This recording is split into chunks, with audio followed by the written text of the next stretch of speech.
Доброе утро всем, кто нас смотрит и слышит. В эфире программа «Аспекты республики». У микрофона Разиф Абдуллин. Сегодня среда, 25 сентября, в эфире 9 часов утра. Сегодня мы по традиции утром обсудим события вторника, вчерашнего дня, проведем голосование по одному из вопросов на нашем канале в Ютубе и послушаем фрагмент программы «Аспекты мнений». Вчера у нас в гостях, вернее на связи, был активист движения «Стоп Башар ТС» Альберт Рахматуллин. Напомню, это прямой эфир. Свои вопросы и комментарии прошу вас оставлять в нашем чате. Комментируйте, делитесь с друзьями ссылками на программу, ставьте лайки, подписывайтесь. Если вы еще не подписаны, посоветуйте своим друзьям подписаться на наш канал. Этим вы поддержите работу нашей редакции. Если вам наша работа нравится, то еще можете поддержать нашу работу деньгами. Для этого есть сервисы Boosty и Donation Alerts. Ссылки на них в описании. Посмотрите во время программы, после программы. Мы будем вам благодарны за любую помощь.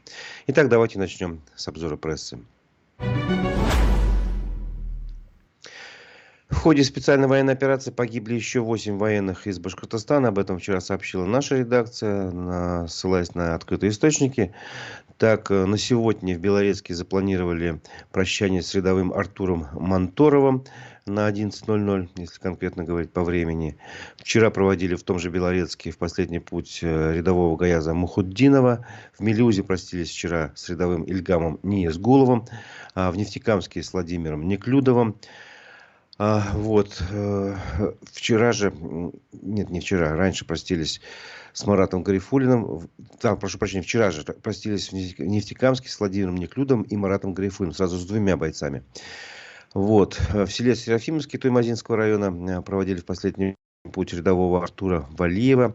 В Большеевском районе простились с Минигареем Султановым. И в Нефтекамске же, но пораньше, 19 сентября, простились с Дмитрием Саидиным. Общее количество погибших соотечественников из Башкортостана в ходе специальной военной операции достигло, по данным редакции, цифры 2927. То есть, то, что мы приближаемся стремительно к цифре 3000, это как бы не вызывает никаких сомнений. Я думаю, в ближайшие недели, может быть, 10 дней, эта цифра, к сожалению, будет достигнута. Тем временем ряд министерств в Башкортостане ввели единовременные выплаты новым контрактникам, чтобы стимулировать как-то приток новых желающих поступить на военную службу. Об этом сообщил РБК Уфа.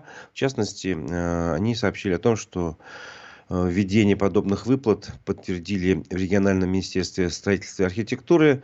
Эти деньги будут выплачиваться из внебюджетных источников, а размер выплаты составляет до 300 тысяч рублей. В соцсетях Минземимущества указали, что выплата от этого министерства составляет 350 тысяч рублей. В Министерстве промышленности сообщили, что жители региона при заключении контракта военного могут получить дополнительные выплаты в размере от 100 тысяч рублей, но от промышленных предприятий республики. В Минздраве сказали, что таких выплат нету, целенаправленных по линии министерства, но главврачи больниц на свое усмотрение могут выписывать такие выплаты для сотрудников, которые заключают военный контракт. Новость, которая касается жителей Башкортостана. Еще 2 жителей включили в список экстремистов и террористов. Об этом сообщил телеграм-канал, который так и называется «Обновление перечня террористов и экстремистов». В этот список включили жителя Уфы Макара Николаева, задержанного в августе 2024 года, когда он вернулся из Германии, где учится на каникулы домой. Его обвинили в оправдании терроризма из-за комментариев в поддержку Украины. Также в список добавили уроженца Ишимбая Азата Епарова. Согласно карточке его дела на сайте Верховного суда Республики, он, по всей видимости, находится под стражей в Уфе по обвинению в призывах к экстремизму в интернете. Но подробности остальные его дела неизвестны. И вообще, в течение той недели, прошедшей с 16 по 22 сентября, в этот список террористов и экстремистов добавили аж 38 преследуемых российским государством людей. Это больше, чем за всю прошлую неделю. То есть, это больше, собственно, за прошлую уже неделю получается. Брат Ильяса Байгускарова, Ильгиз Байгускаров, сообщил, что ему предъявили Ильясу Байгускарову обвинение в организации массовых беспорядков в Баймаке. Напомню, по этому делу задержано более 80 человек. И пока что вот те дела, которые отправлялись в суд, им предъявляли обвинения в участии в массовых беспорядках и в причинении вреда или насилия в отношении представителей власти, не опасного для здоровья. Причем там есть такая, как бы, тоже примечание. Вот, а это первый уже, достаточно, как бы, официально известно еще о нескольких людях, кому предъявляли обвинения. Но вот про Ильгиза Байгускарова такого сообщения не было. А сейчас его брат подтвердил, что его обвиняют в организации. Хотя есть и на видео фрагменты, как этот Ильгиз Байгускаров, видеоблогер, он во время событий в Баймаке 17 января пытался людей уговорить разойтись. То есть он помогал сотрудникам полиции в этом плане, как-то успокоить людей, утихомирить. Ну вот, видите, как говорится, не делай хорошего дела, тебе не будет плохих последствий. Да? Вот человек активно там себя вел, и на этом основании, я так полагаю, его обвинили. Хотя, посмотрим, материалы суда мы, конечно, не знакомы. Будем внимательно следить и за его делом, в том числе сейчас много дел уже отправлены в различные суды Тольятти, Самары, Оренбурга, Орска, Ижевска. Вот. И как бы мы следим по мере возможности за ходом этих дел и будем вам тоже сообщать. Напомним, что все эти события были у здания суда в Баймаке в поддержку Фаиля Алсынова, который внесен в список экстремистов-террористов, которого отправили в заключение за слова «Карахалык». И еще там какие-то слова были. За слова. Вот. Еще один человек из Башкирии может понести наказание тоже за слова. На этот раз речь идет о Марселе Ахиридинове. Такой есть активист, общественник, достаточно интересная личность. В Волгограде утвердили обвинительное заключение в его отношении. Об этом сообщает портал «Новости Волгограда». Его обвиняют ни много ни мало в реабилитации нацизма. Вот по этой статье, по этому обвинению ему грозит либо штраф в размере, там, по-моему, до 1 000 000 рублей, либо заключение лишения свободы до 5 лет. Вот такое, значит.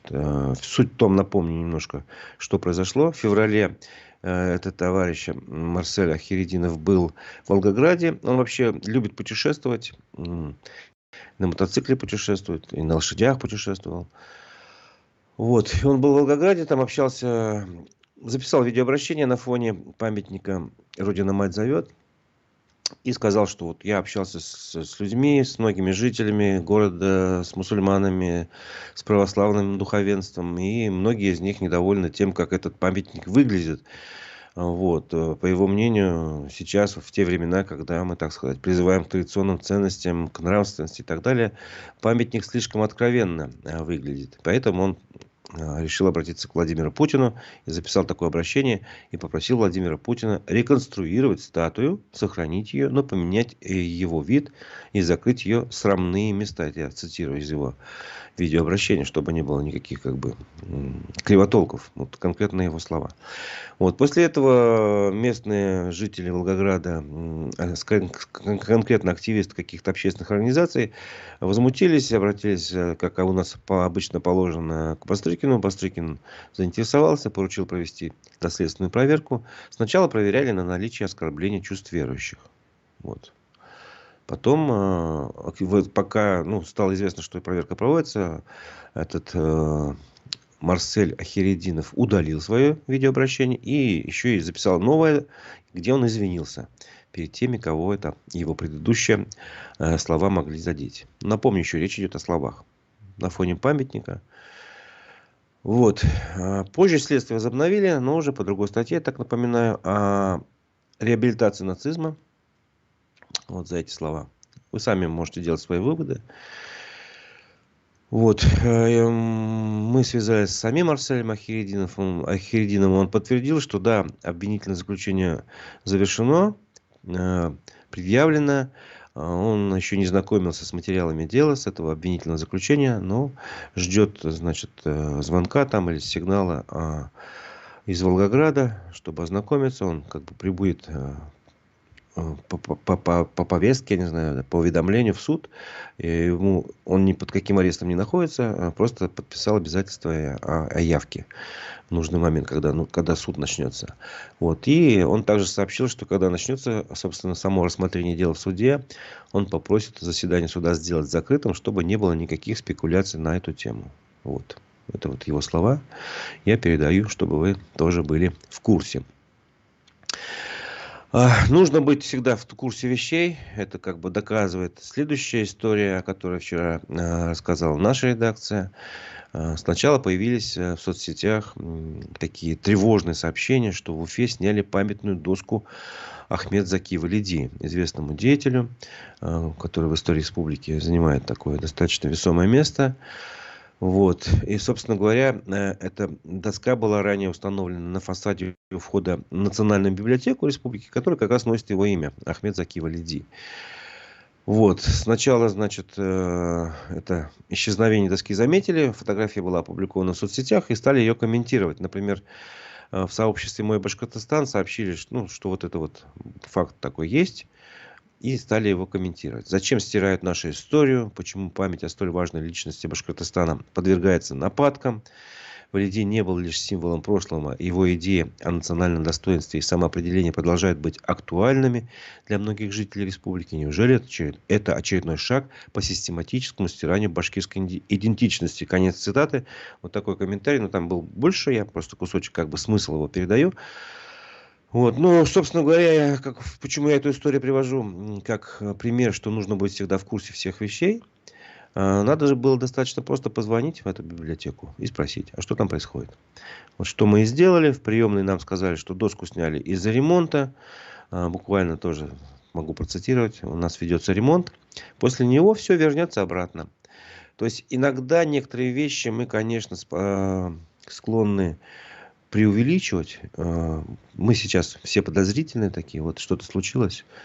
Вот если эту доску не восстановят после ремонта, вот тогда можно будет вот эти ваши слова комментировать. Да, стирают истории и прочее. А сейчас, мне кажется, рановато делать какие-то выводы. И это всегда вот в моей жизни было таким правилом, что рано делать выводы, если мало информации. У вас мало информации, не делайте таких скоропалительных выводов. Из этой истории можно сделать только такой, прошу прощения за тавтологию, вывод. Ну и напомню, что эта доска была установлена в Уфе в феврале 2011 года во время дней Ахмед Заки Валиди, валидовских дней, получается, когда ему исполнялось 120 лет со дня его рождения. Ему было. Вот тогда эти дни проходили, и тогда эту доску и установили. Ну, собственно говоря, вот эта история на этом заканчивается. К другим новостям давайте перейдем. Спикер башкирского парламента Константин Толкачев прокомментировал то, что правительство России поддержало запрет на child-free или пропаганду отказа от деторождения. Об этом сообщает РБК Уфа. Напомню, ранее Госсобрание Башкирии выступало с такой инициативой, чтобы был такой закон, но Госдума дважды отклоняла этот такой законопроект, эту инициативу Госсобрания. Но вот в последние месяцы идея запрета темы бездетности стала популярной, и правительство поддержало такой законопроект, саму идею. Вот. И Константин Толкачев, спикер Госсобрания, высказался на эту тему. Он объяснил, что мы обратили внимание общественности на эту проблему около 3 лет назад, поскольку стараниями Запада идеи праздной бездетной жизни стали популярны в молодежных кругах, сказал Толкачев. За привлекательной картинкой жизни в удовольствии, без детей и семейных обязательств кроется опасность для всего общества. Мода на сознательную бездетность грозит деградацией института семьи и депопуляцией. Ну, собственно говоря, вот такая большая угроза, по мнению Толкачева. Вот. Ну и он выразил надежду, что законопроект будет принят Государственной Думой. Идеи, которые инициированы башкирским парламентом, приобретут статус федерального закона. Вот. Также правительство России поддержало соответствующий законопроект об административной ответственности за нарушение вот этой вот пропаганды child-free по аналогии с ответственностью за пропаганду ЛГБТ и прочее. Напомню, ЛГБТ признано у нас в России движением экстремистским. И сами размеры штрафов за такую пропаганду Child Free составят до 400 тысяч рублей для физических лиц, до 800 тысяч для должностных лиц и до 5 миллионов для юридических лиц. Об этом вчера сообщил спикер Госдумы Володин, Вячеслав Володин. Вот. Так что будет у нас новый запрет в нашей жизни, я так полагаю. Но эти вот нововведения многие, так сказать, уже успели прокомментировать. В частности, один из блогеров, Горбунов, такое мнение выразил. Штрафы за пропаганду Child Free назначили. Теперь неплохо было бы выяснить, что это такое. Например, отмена льготной ипотеки для молодых семей является пропагандой Child Free. Ну, то есть мысль простая, что нужно создавать условия для молодых семей. А сейчас, как не секрет, даже льготная ипотека, которая для каких-то конкретных категорий семей, в том числе молодых, многодетных, даже и она заканчивается. То есть официально банкиры сообщили, что к ноябрю деньги будут закончены, вот эти лимиты для выдачи льготных ипотек. Ну вот создайте условия, потом требуйте деторождения, как говорится, да? Ну, это как бы простая логика, житейская. А вот хочу вас спросить, вообще вы сами слышали про такое явление, как child free? Вот само это понятие. Просто мне интересно узнать. Давайте проголосуем, узнаем ваше мнение, ваш опыт. Я спрашиваю вас, а вы знаете, что такое child free? 3 варианта ответа: нет, не знаю. Второй: да, знаю. И третий такой: узнал от депутатов Госсобрания. Смысл третьего ответа, что если бы депутаты Госсобрания не сказали, я бы и не знал даже об этом. Вот, давайте поставим это голосование в нашем Ютубе. Отвечайте на него. Итоги голосования подведем к концу нашей программы. К другим новостям, теперь более криминальным, что ли. Вчера в Башкортостане новость прозвучала, что были задержаны глава отдела полиции города Октябрьского и его заместитель. То есть, как бы получается, верхушка, руководитель, его зам целого города. По данным базы, это подполковник Ильнур Абдулин, то есть глава отдела полиции, его заместитель, руководитель следственного отдела, подполковник Эльмира Фаритова. Они были задержаны 23 сентября, не 24. Вот. Значит, по словам источников этого телеграм-канала, вот этот Абдулин и Фаритова подозреваются в том, что крышевали продавцов алкогольной продукции. Однако эта информация не подтверждена. Они это отмечают особо. И напоминают, что при этом жалобы на коррупцию в местном ОВД уже поступали ранее. Напоминает про историю с Оксаной Орловской, жительницей города Октябрьского, которая вместе с юристом Виталием Буркиным обратилась в республиканское управление, тоже с жалобами на коррупцию в местном ОВД. Женщину обвиняли в хищении нескольких миллионов рублей у местного предпринимателя. При этом она сама утверждала, что дело сфальсифицировано сотрудниками полиции. Как бы теперь, возможно, дело будет пересмотрено, если это, как бы, эти ее аргументы подтвердятся. Там тоже речь шла об алкогольном бизнесе, кстати. Вот в этой ее истории. Тем временем в Следственном комитете, вернее, в Республиканском следственном управлении подтвердили, что в Октябрьском был задержан начальник отдела полиции и его зам по подозрению в получении взятки и мошенничества. То есть они уже сообщили официально, в чем подозревают вот этих сотрудников МВД. Их подозревают в получении взятки, совершенном в крупном размере, и в мошенничестве, совершенном в особо крупном размере. Сейчас ведутся различные следственные действия, следственно-оперативные мероприятия. Уфа-1 вчера успела копнуть немножко биографии этих товарищей и сообщили, что у Абдулина и Фаритовой оказались очень интересные биографии, если не сказать образцовые. Итак, вот давайте немножко пробежимся по их биографиям. Ильнур Абдулин закончил Уфимский юридический институт МВД в 2000 году. До этого за год он стал инспектором отдела безопасности в колонии ИК-21. Потом его повысили. Он дорос в дальнейшем до поста начальника полиции по Туймазинскому району, а в апреле 2019 года возглавил как раз отдел МВД по городу Октябрьскому.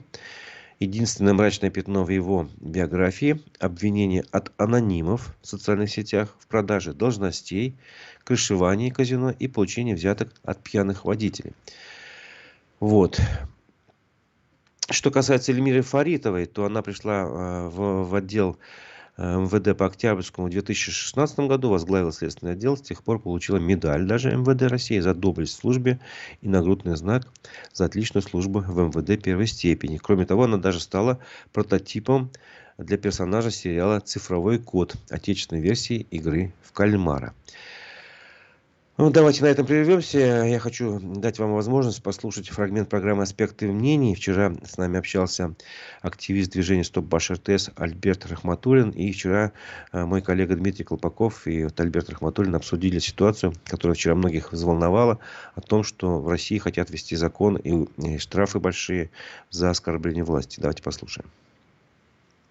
Похоже, что россиян будут сажать за оскорбление чиновников в интернете. Об этом сообщает «Коммерсант». Подготовленный в Госдуме проект поправок предусматривает наказание вплоть до 2 лет лишения свободы. Тогда как сейчас максимум, что может грозить обидчикам представителей власти, это исправительные работы до 1 года. Особенно единороссы обеспокоены оскорблением в социальных сетях. За них предлагают штрафовать до 1 000 000 рублей, а за оскорбление чиновников при исполнении ими служебных обязанностей до 80 000 рублей. Сейчас это максимальный порог 40 000. Законопроект уже поддержали в правительстве. Что можно сказать по этому поводу?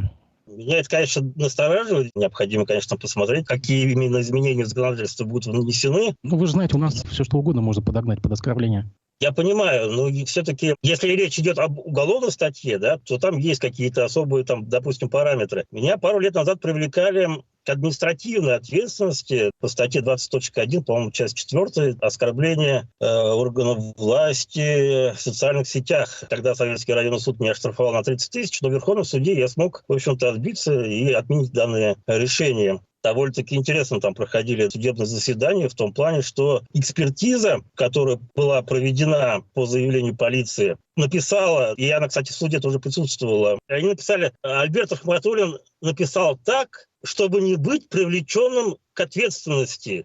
А на самом деле он имел в виду то-то, то-то, то-то, чтобы оскорбить, там, допустим, там, чиновников, депутатов и так далее. Меня это просто тогда поразило. Как можно, во-первых, ко мне в мозг залезть и знать о том, о чем я думал, а во-вторых, я действительно писал так, чтобы не быть привлеченным к ответственности. То есть я стараюсь всегда не нарушать закон. Альберт, а напомните, кто тогда оскорбился? Аноним. Тогда участковый на меня составил административный протокол по анонимному заявлению. И это анонимное заявление было рассмотрено, начато административное расследование. Мои соцсети были отправлены в экспертизу. Экспертиза как раз вот и выявила якобы, что я действительно оскорбил, но там именно было так написано, что я так говорю, чтобы не быть привлеченным к ответственности. То есть я стараюсь не оскорблять никого. Все это делать в рамках закона, и вот даже за это меня пытались привлечь к ответственности, к административной. Поэтому я и говорю, что вот эти вот изменения в законодательстве, чтобы там ужесточить наказание, меня это очень пугает, потому что, как вот вы правильно сказали, да, можно натянуть все, что угодно. За то, что человек никого не оскорбил, его все равно привлекут к ответственности и могут посадить до 2 лет. Ну, это вообще, конечно, с этим, конечно же, надо бороться, да, и показывать, что у нас репрессивные законы сильно нарушают права человека. Необходимо, конечно же, требовать не просто ужесточения, допустим, оскорбления чиновников, но необходимо вообще эту статью ужесточить по поводу оскорбления, потому что некоторые действия или бездействия чиновников, депутатов тоже, в общем-то, вызывают оскорбления, допустим, меня лично, да. И я бы, наверное, с удовольствием какого-нибудь там депутата привлек к ответственности за оскорбление меня лично, моих прав там и так далее. Но, к сожалению, вот депутаты считают, что необходимо граждан привлекать к ответственности за оскорбление их, а вот их уже особо-то и нельзя трогать, как будто бы вне закона, какой-то иммунитет. Почему-то вспоминается 3-летней давности кейс, когда бывший мэр Сибая, он буквально в открытом текстом назвал экскрементами одного из просителей, который что-то там какую-то жалобу написал. Вот прямой случай такой очевидный. Конечно, конечно. Я буквально этим летом написал, например, заявление в полицию на Камиля Бузукаева, который, в общем-то, тоже меня оскорбил. Но оскорбился он на то, что я написал на него жалобу в Госсобрание, когда он своим карикатурой оскорбил память Муртазы Рахимова, первого президента Республики Башкортостан. Его вызывали там в комиссию по этике, обсудили, что действительно... Кстати, в ответе было написано, что Камиль Бузукаев позволил себе в своей карикатуре оскорбить память Муртазы Рахимова. Ей там сказали, да, больше так не делай. И он вот на это оскорбился и написал там какой-то пост в социальных сетях, где меня, в общем-то, оскорбил, да, используя социальные сети. Я написал заявление в полицию, но Камиля Бузукаева не привлекали. То есть вам отказное пришло, да, получается?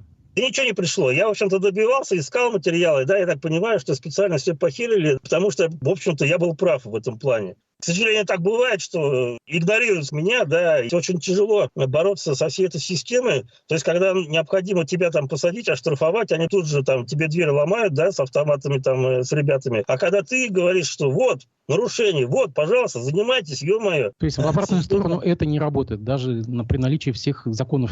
Да, вот иной раз они сами позволяют себе оскорблять людей, избирателей своих, и мы не можем никак их привлечь к ответственности. Не должно быть так, что в одну сторону это работает. Перед законом все равны, я так считаю.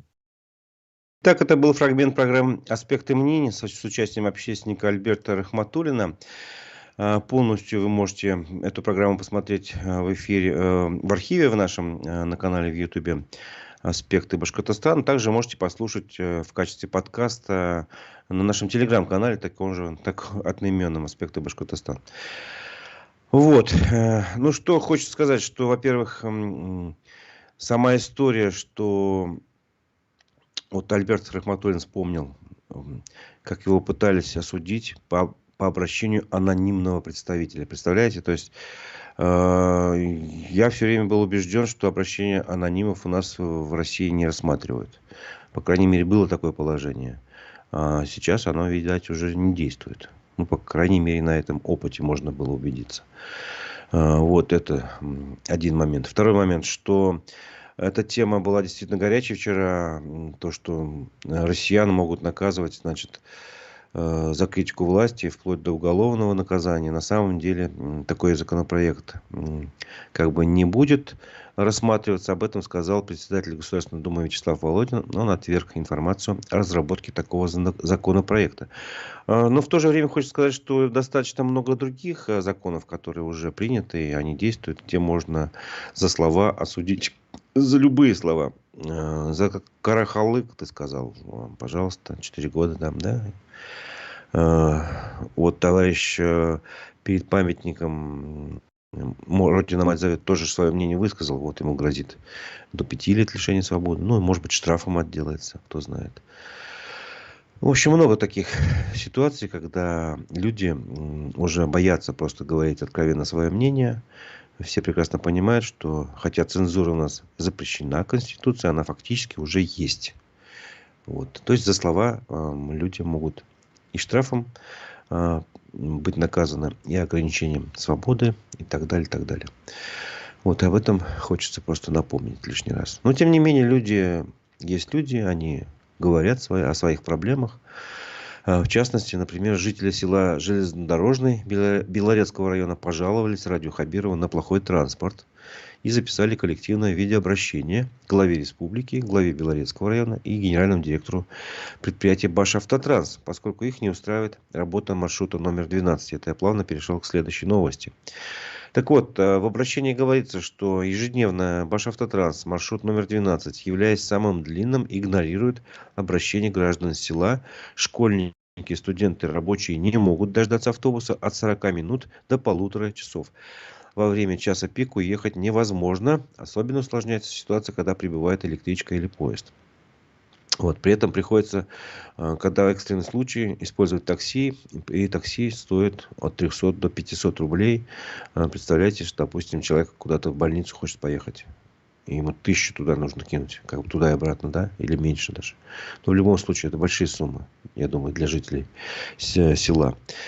По словам жителей, ранее, когда работали частные автоперевозчики, уехать можно было с интервалом 10-15 минут. Вот. И они просят, естественно, принять меры, поскольку температура воздуха меняется. Ну, так они намекают, что будет холодно, и в холода стоять по 40 минут, по полтора часа на остановке, ну, это достаточно, извините меня, опасное занятие, на самом деле, для здоровья, согласитесь.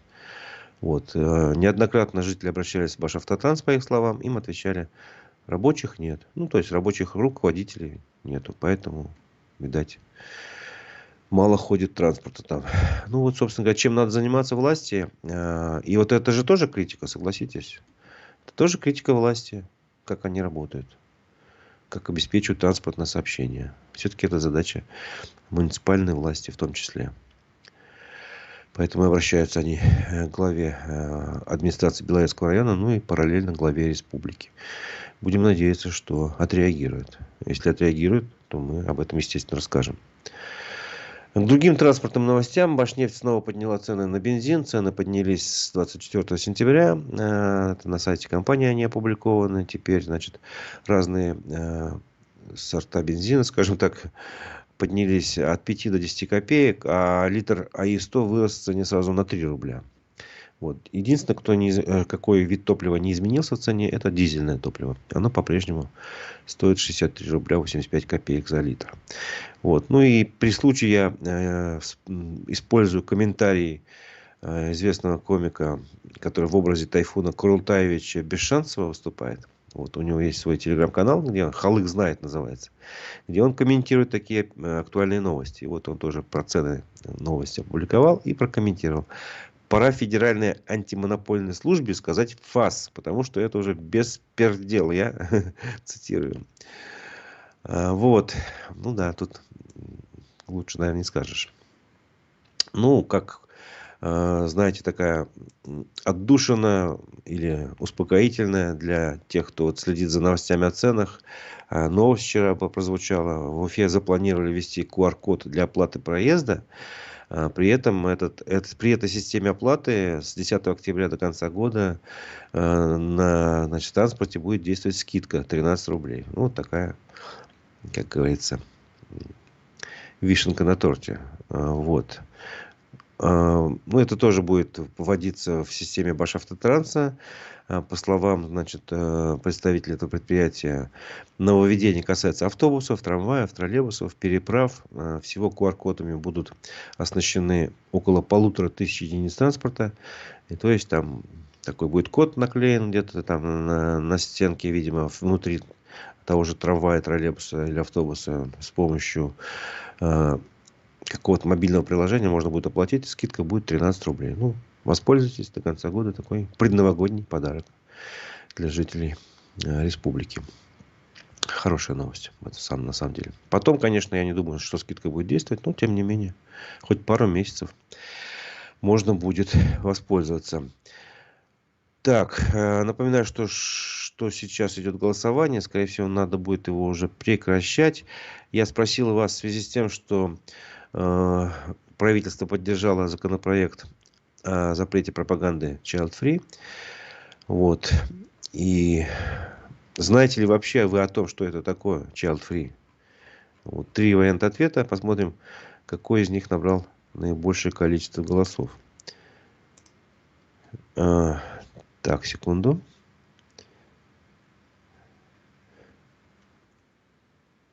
Вот лично я про Child Free, честно говоря, особо, не слышал. Ну вот, я бы выбрал вариант «узнал от депутата Госсобрания».